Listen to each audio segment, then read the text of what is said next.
Hey, what's going on, guys? This is Chuko, and today I'll be talking about investments, how to make an investment, what's an investment, all these different things. And this will just be a kind of general overviews, and then I think on the next video we'll go more specific and talk about different forms or places you can invest your money in. I hope you enjoy it. So investments, I think this is so crucial that young people, young adults learn about investment. I was lucky enough to have a great economics teacher in high school, my junior year or senior year, and he taught me about investment, the stock market, and things like this, supply and demand, and it was it was the best experience I had in high school, and it taught me so much, and really it just changed my outlook on everything in life. And I don't think a lot of people have that knowledge because you just listen to some people speak and you just can tell fundamentally they do not understand the principles of of investments and kind of how money works. So I'm not an expert by no any means, but this is the basic that knowledge that my wonderful teacher taught me, and I'm just gonna try and pass it on. Hopefully, this helps you guys because we're in a kind of funny place right now. Things are not getting any cheaper. Things are getting more expensive, and as an undergraduate, you're in this funny place where your education is costing so much, and you're not even sure if you're gonna have work afterwards, and all these doubts in your mind. And it's like, I'm gonna be in so much debt. Everyone's in debt these days. It's almost normal nowadays. But here's one thing that we can do to kind of offset that debt while you're going through school. I think this is something you should be doing from your freshman year. Get a little bit of money, find a way to invest, and your money can be accruing while or increasing while you're going through college. So very basic. Two words. These are the two words you need to know about investing and making money. Supply and demand. Those two things. I almost, if you can find an example where supply and demand does not apply, please tell me, because supply and demand is so fundamental in everything. Nature, biology, economics, it is everywhere. The only place where supply and demand doesn't work is with the government, because nobody wants the government, but we keep getting supplied with them. But anyways, that's a different topic. Here's what we need to do. So supply and demand. Supply, put simply, supply is, if we have this circle right here. This is a circle. It contains everything. Everything in there is a supply. That's how much is in there. Let's say 100% of things there. And in this circle, we have X amount of people. Let's say 50 people. 50 people demand whatever. Let's say water. It's water. 100 gallons of water. And each person requires 1 gallon of water. So all 50 of them, there's a demand for 50 gallons of water. Did I say gallons? Okay. 50 gallons of water, 100 gallons of water provided. So if 100% of the people are supplied with water, there's only 50% left, or 50 gallons left. So the next time around, there's less supply, but the demand still stays the same. So you see that changes things a little bit. In which situation do you see the price of water being more? In the situation where there's less water. Now this is just a simple example of how supply and demand works. There's everything in life there's a demand for. There's a demand for water, there's a demand for entertainment, there's a demand for food, there's a demand for weird stuff. Some people have fetishes, there's a demand for that. And how to make money is to supply that demand, meet the supply for that demand.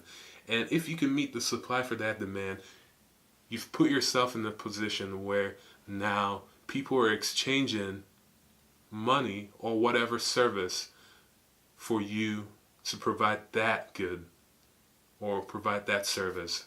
So let's get a little bit more in depth. Now we talked about supply and demand. This dichotomy, This dichotomy is the main driver for the price of things. It's what makes things expensive and makes some other things not so expensive. Salt is everywhere. There's a huge supply of salt. Salt is not that expensive.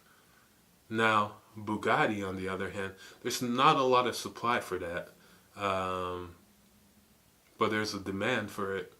So the scarcity of it makes it expensive. That drives it. Now, also, I said another word, scarcity. This is another principle in, with just economics that drives it.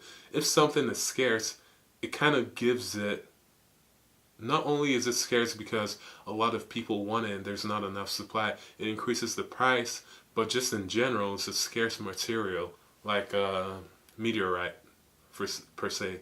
There's not a lot of meteorites around.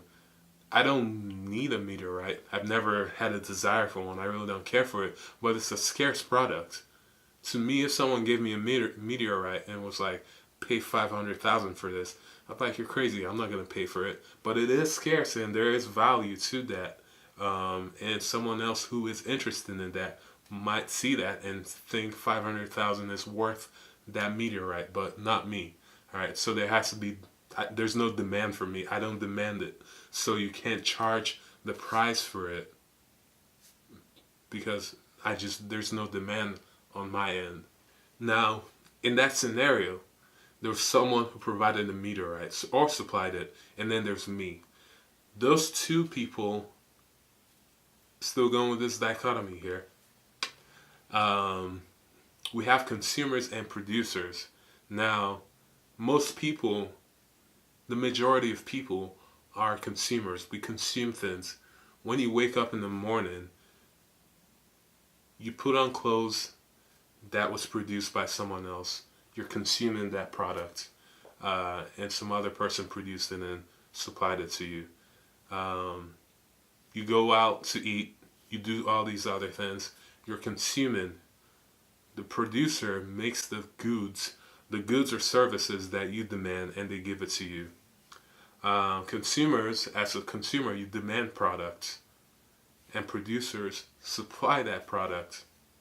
If you really, really, really, really like the goods that a producer produces, the producer can increase the price, like Nike or Lululemon. Perfect example, Lululemon. What is the difference between a pair of Lululemon tights, leggings versus a Nike one? Demand. Simply put, it's demand. They're pretty much made from the same material, but for some reason people demand for Lululemon and they keep on demanding for it at a high price, so the producer can keep producing it and supplying it at a high price. So, alright, you really want that product, so that means you can charge a higher price. There's an opportunity to capitalize, another word, capitalize on this demand and make some money. Alright. This is the basis right here. This is the basis that everything is built off of. Apple, Amazon, all these other companies. It's simple as that. Okay. Now let's get a little bit deeper. We're going deep. Basically, all these things are driving the prices of things.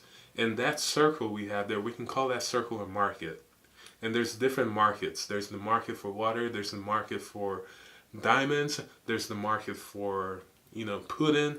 Whatever it is, there's a market for something. Technology.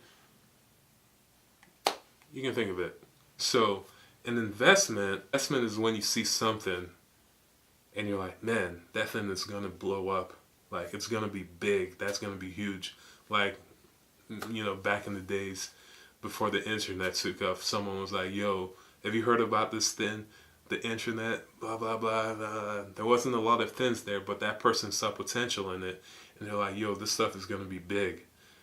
That person is called an investor. If they put their money into that, they invested in it.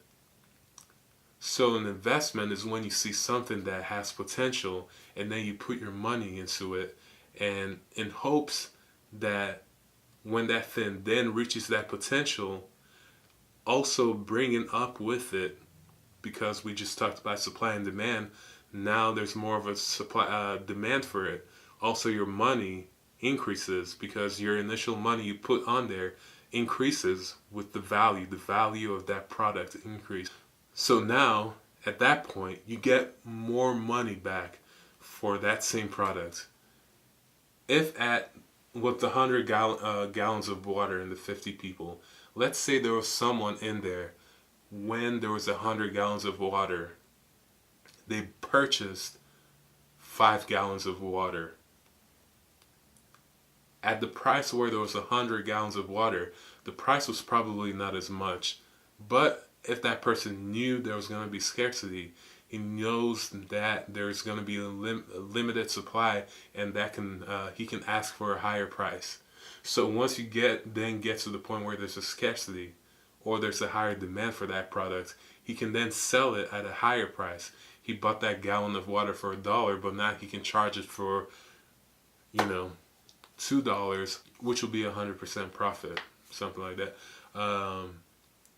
And he can charge it for $2 or $5 or whatever and make profit off of that. That is what an investment is, and that person who purchased it is an investor. Now, the goal of an investment is to invest in a product or whatever it is in its infancy, when it's still young, when you see, this stuff has potential. That is the optimal time to invest in it. But there's also risk, because anything can happen. Think about LeBron James. LeBron James did not become LeBron James from birth. There was a lot of steps he had to go through, playing in, youth league, high school, and all of that, And if someone saw him in this youth league, like while he was 10 years old, man, I think that kid is going to be good. He's way better than these people. You don't know he's going to make it to the NBA, but there's something in your mind saying that he will potentially make it far. Now, someone can invest in him that early on, but he's a 10-year-old kid. He might decide, I don't want to play basketball anymore, and that's it. Guess what? If you invest in money in that, your money's gone. Okay, another scenario. He's doing well, breaks his leg or whatever. He can't play anymore. Guess what? Your investment is gone. Now, when LeBron was 10 and 12, you don't really have a lot of people scouting 10 years old and 12-year-old people. There's some, but you don't know. It's so variable. Now, when he was in high school, it was pretty much guaranteed this guy's going to the NBA. Is he going to be the best player ever? You don't know, but he's going to the NBA. His demand is going to increase, meaning that if you invest in him at that point, your investment is also going to increase as well. But at that point, everyone already knows it's guaranteed he's going to the NBA. So guess what? For you to invest in that guy, you have to pay a higher amount. And now you're paying a higher amount, hoping that his demand keeps increasing, eventually increasing your investment as well. Now, at this point, you're investing while he's here at high school. But if you invested him when he was 12 years old, you're investing a small amount of money. And then at the time where he's in high school, this difference, you've made a profit. And he keeps going on. Now you've made this profit versus this profit. This is an investment, all right? So we've gone over quite a few things. All right. What's an investment? Supply and demand, the dichotomy, consumer, producer, these things. This is what's driving the price of things. You're a consumer mostly, and you're producing something. If you want to make money, meet the demands. There's a demand for something, just simply supply it, and you will make money off of it. And based on the different principles we talked about, the price of your product changes. Producer or consumer. The producer is the one who produces the good, consumers consume it. An investor then is the person that sees potential in this interaction between the supplier and the producer, if you will. and says, hey, I'm not the one who's producing it, but I think this producer is doing something great, so I'm going to put my money there. And I know that, the demand is going to keep going up. And so with that, my money's going to go up. And that's an investment. And really, this is the basis of it, of anything. All these people on YouTube who've blown up. You have Elon Musk. Elon Musk, what is going on with that guy? Tesla is doing so great. Apple is doing so great. It's all because of supply and demand. And if you see the potential in these companies, you invest in them. Guess what? By association, your money also increases with that. But that's for next. That's for the next talk. We'll talk about the different type of things you can invest in, a whole wide variety of things you can invest in, and we'll discuss that on the next talk. I hope you guys enjoyed this. It's a lot. If you need any further explanation or just help, discussing this a little bit more, you can always go to the website, theundergradexperience.blogspot.com.